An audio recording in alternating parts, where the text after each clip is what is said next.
श्री राधे।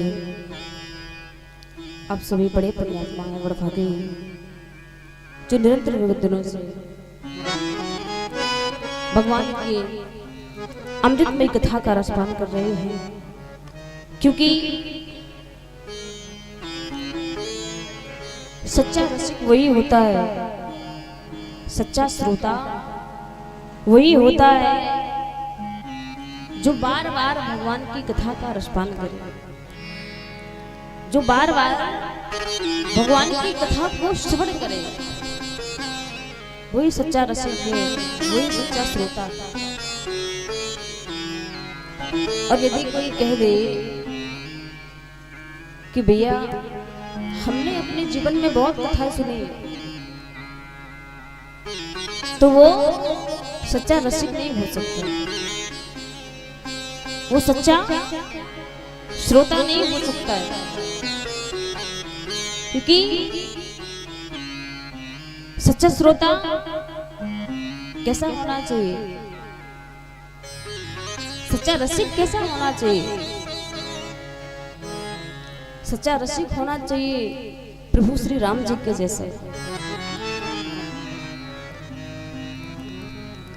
राम जी कैसे?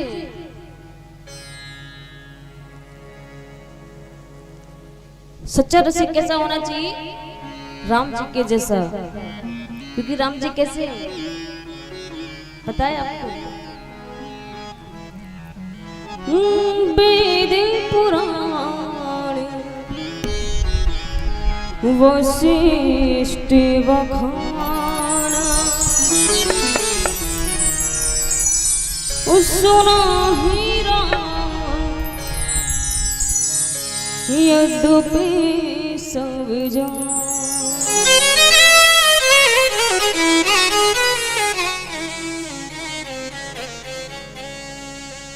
राम जी कैसे? वेद पुराण वशिष्ठ बखाना। राम जी सब कुछ जानते हैं, लेकिन फिर भी वो कथाओं को सुनते हैं। तो सच्चा रसिक कैसा होना चाहिए? प्रभु श्री राम जी के जैसे। लेकिन आज के समय तो महाराज, आज के समय में इंसान जानता तो कुछ नहीं है, जानता नहीं है वो ठीक है, लेकिन खुद सुनना भी नहीं चाहता।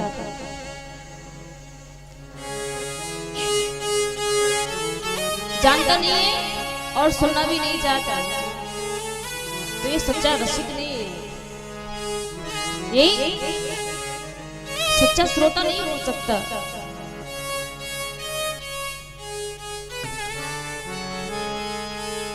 आप सभी बड़े पुण्यात्मा हैं, बड़े भागी हैं जो निरंतर विगत दिनों से भगवान के अमृतमय कथा का रसपान कर रहे हैं।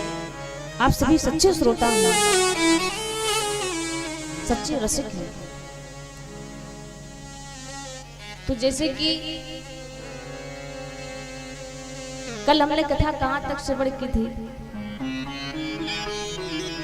देखिए हमारी माताएं भी आई हैं, भाई लोग भी हैं। अच्छा कल कौन कौन आया था? ऐसे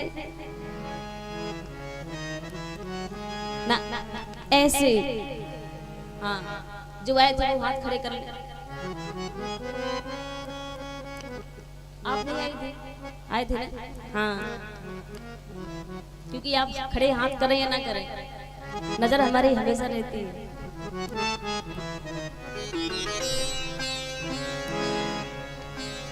अच्छा भाई लोगों में कोई नहीं आया था क्या? आए थे? नहीं आए थे आप? अब आओगे? रोज आओगे ना? हाँ।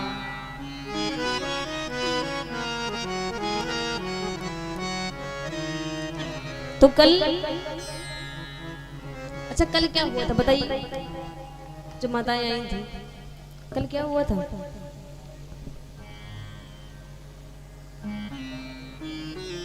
पहला चरण बहुत सुंदर, हमारे परीक्षित जी को याद है। आज हमें लग रहा है कि हाँ थोड़ा हमारा साथ देते हैं। कल तो नहीं लग रहा था, क्योंकि कल कहीं से भी पूछा, बोले यहाँ तो सुनाई नहीं देता है। एक बहाना मिल गया कि यहाँ सुनाई नहीं देता है।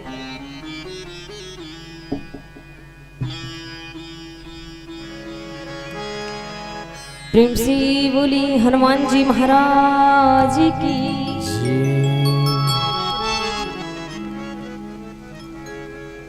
तो कल आप हम सभी ने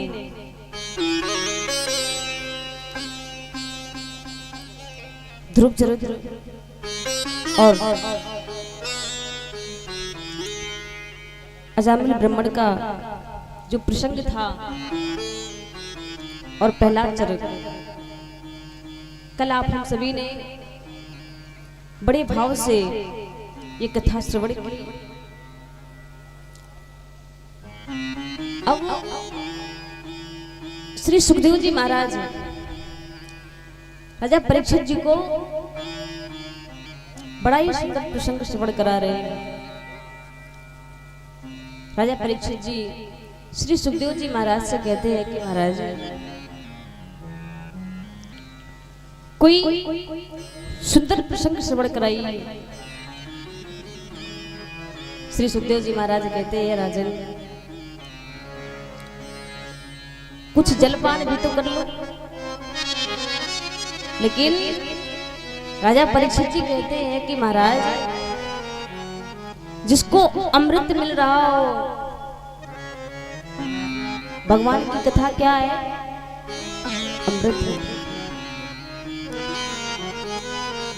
भगवान की जो कथा है, श्रीमद् भागवत महापुराण की जो कथा है, वो क्या है? अमृत है। तो राजा परीक्षित जी कह रहे हैं कि महाराज, जिसको अमृत मिल रहा हो वो जलपान क्यों करेगा? तो श्री सुखदेव जी महाराज बड़ा ही सुंदर प्रसंग श्रवण करा रहे हैं। श्री सुखदेव जी महाराज कहते हैं कि राजन, ऐसा नहीं है कि हम भगवान को याद नहीं करते। हम भगवान को याद तो करते हैं, पर याद कब करते हैं? जब हमारे जीवन में कोई संकट आता है, कोई दुख आता है, तब हम भगवान को याद करते हैं।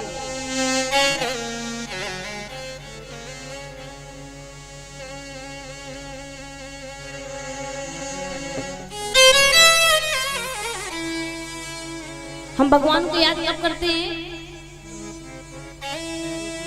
कब करते हैं? जब हमारे जीवन में कोई संकट आता है, कोई आपत्ति आती है, कोई विपत्ति आती है, तब हम भगवान को याद करते हैं।